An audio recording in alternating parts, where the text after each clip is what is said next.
Assalamualaikum warahmatullahi wabarakatuh. Hai teman-teman, perkenalkan nama saya Syifa Rahma. Di sini saya akan menjelaskan mengenai materi yaitu hidrosfer. Kira-kira apa sih ya pengertian hidrosfer? Hidrosfer merupakan suatu lapisan air yang menyelimuti kerak bumi yang disebabkan karena berbentuk cair. Kata hidrosfer berasal dari kata bahasa Inggris hydrosphere, yaitu hydro berarti air dan sphere berarti bulatan atau lingkup.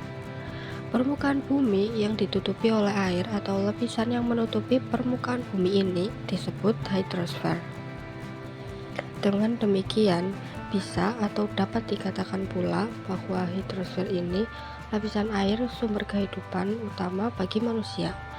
Hidrosfer merupakan sebutan bagi air yang ada di permukaan bumi, baik yang berupa lautan atau samudra maupun air yang ada di daratan. Macam-macam permukaan air dalam hidrosfer. Yang pertama ada perairan sungai, yang kedua perairan laut, dan ketiga perairan darat. Yang pertama ada perairan sungai. Perairan sungai ini adalah air tawar yang selalu mengalir pada titik yang sumbernya menuju pada muara di laut, sehingga air sungai lebih besar yang bersumber dari limpasan dari mata air tanah.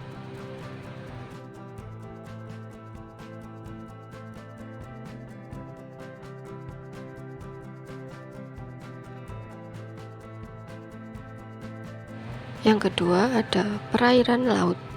Perairan air laut ini adalah air asin yang bersumber dari permukaan bumi yang berada di perairan asin. Hal ini melingkupi semua air yang berada pada laut. Mempunyai beberapa peranan sebagai penyedia air di dunia dan juga sekaligus unsur utama di dalam proses siklus hidrologi.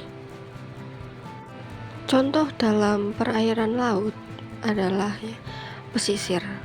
Pesisir merupakan permukaan bumi yang terletak antara pasang naik serta pasang surut dan juga merupakan bagian dari daerah yang menjadi batas wilayah antara wilayah laut itu dengan daratan.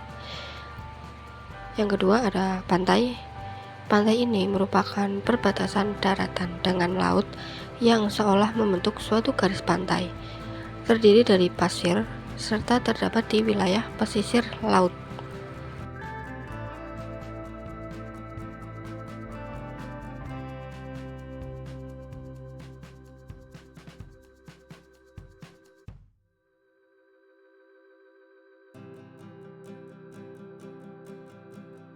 Yang ketiga ada perairan darat.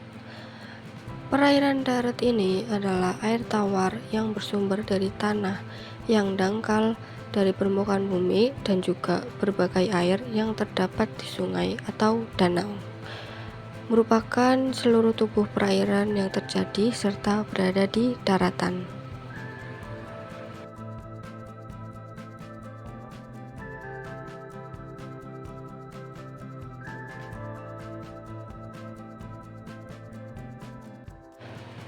Adapun unsur-unsur yang terdapat pada hidrosfer, yaitu yang pertama unsur angin.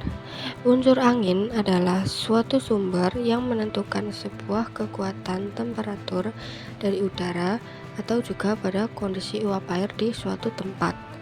Yang kedua, unsur awan.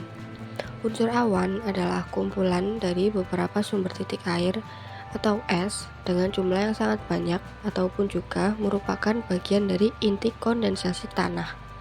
Yang ketiga, unsur air dan tanah adalah suatu pergerakan air yang di dalam tanah sehingga mempunyai beberapa lapisan sumber batu pasir dengan lapisan akuifer. Yang keempat, unsur evaporasi adalah sebuah unsur yang bersumber dari peristiwa atau kejadian dari terjadinya perubahan air itu menjadi uap permukaan tanah. Adapun juga unsur evapotranspirasi. Unsur evapotranspirasi ini adalah gabungan dari beberapa sumber penguapan air dan tanaman ke permukaan bumi, kemudian meresap ke dalam tanah. Yang kelima ada unsur kondensasi. Unsur kondensasi adalah sebuah proses perubahan pada uap air menjadi pendinginan atmosfer. Yang keenam, unsur presipitasi adalah sebuah bentuk cairan yang bersumber dari atmosfer ke permukaan bumi. Yang ketujuh, ada unsur runoff. Unsur runoff adalah sebuah pergerakan air yang meresap ke dalam tanah pada tempat-tempat tertentu. Yang kedelapan, ada unsur tubuh air. Unsur tubuh air adalah bagian air yang dapat beberapa macam sumber seperti sungai, rawa, danau, waduk, serta lain sebagainya. Selanjutnya yaitu akan membahas mengenai siklus hidrologi. Siklus hidrologi terbagi menjadi 3, yaitu siklus hidrologi pendek, siklus hidrologi sedang, dan siklus hidrologi panjang. Yang pertama ada siklus hidrologi pendek. Siklus hidrologi pendek merupakan suatu proses peredaran air dengan jangka waktu yang relatif cepat. Proses ini biasanya terjadi di laut. Proses terjadinya siklus hidrologi pendek ini dikarenakan air laut mengalami evaporasi atau penguapan yang disebabkan oleh sinar matahari. Proses siklus hidrologi pendek secara singkat dapat dijabarkan yaitu air laut mengalami evaporasi atau penguapan karena adanya panas dari sinar matahari. Lalu uap air dari evaporasi atau penguapan ini naik ke atas sampai pada ketinggian tertentu. Lalu uap air yang ada di atas ini akan mengalami kondensasi sehingga terbentuklah awan. Awan yang terbentuk ini semakin lama akan semakin besar, maka turunlah sebagai hujan di atas air laut. Air yang turun ini akan kembali menjadi air laut yang akan mengalami evaporasi atau penguapan lagi. Yang kedua ada siklus hidrologi sedang. Siklus hidrologi sedang merupakan siklus yang terjadi karena air laut mengalami evaporasi atau penguapan menuju atmosfer dalam bentuk uap air dikarenakan panas matahari. Adapun proses siklus hidrologi sedang yaitu air laut mengalami evaporasi atau penguapan menuju atmosfer dalam bentuk uap air dikarenakan adanya pemanasan dari sinar matahari. Lalu angin yang bertiup akan membawa uap air ini menuju ke arah daratan. Ketika sampai pada ketinggian tertentu, uap air yang berasal dari evaporasi atau penguapan air laut, sungai, dan danau akan berkumpul semakin banyak di udara. Suatu ketika, uap-uap air yang berkumpul tersebut akan mengalami kejenuhan dan mengalami kondensasi, dan kemudian akan menjadi hujan.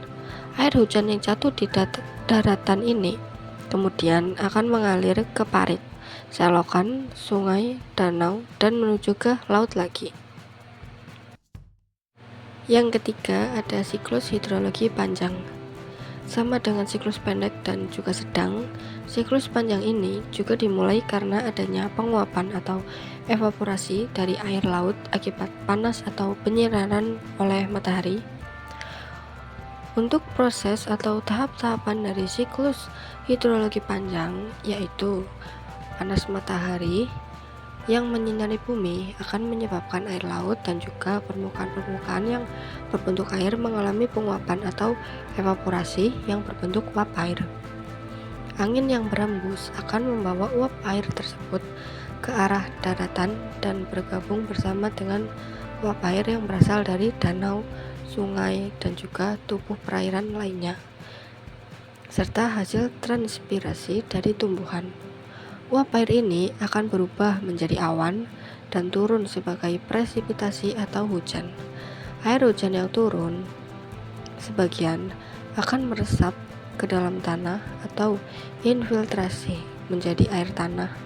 Proses infiltrasi ini ada kalanya tidak berbentuk hujan, namun berbentuk salju atau es. Sebagian air hujan ini diserap oleh tumbuhan dan sebagian lagi akan mengalir ke permukaan tanah menuju parit, selokan, sungai, danau, dan selanjutnya akan bermuara ke laut. Aliran air tanah ini dinamakan dengan perkolasi dan akan berakhir menuju ke laut. Air tanah juga dapat muncul ke permukaan menjadi mata air. Itulah rangkaian proses atau tahap-tahapan dari siklus hidrologi panjang. Siklus hidrologi panjang merupakan siklus yang berlangsung paling lama dan juga prosesnya paling lengkap. Oke, sekian penjelasan video dari saya. Semoga dapat bermanfaat. Bila ada kesalahan, saya mohon maaf. Wassalamualaikum warahmatullahi wabarakatuh.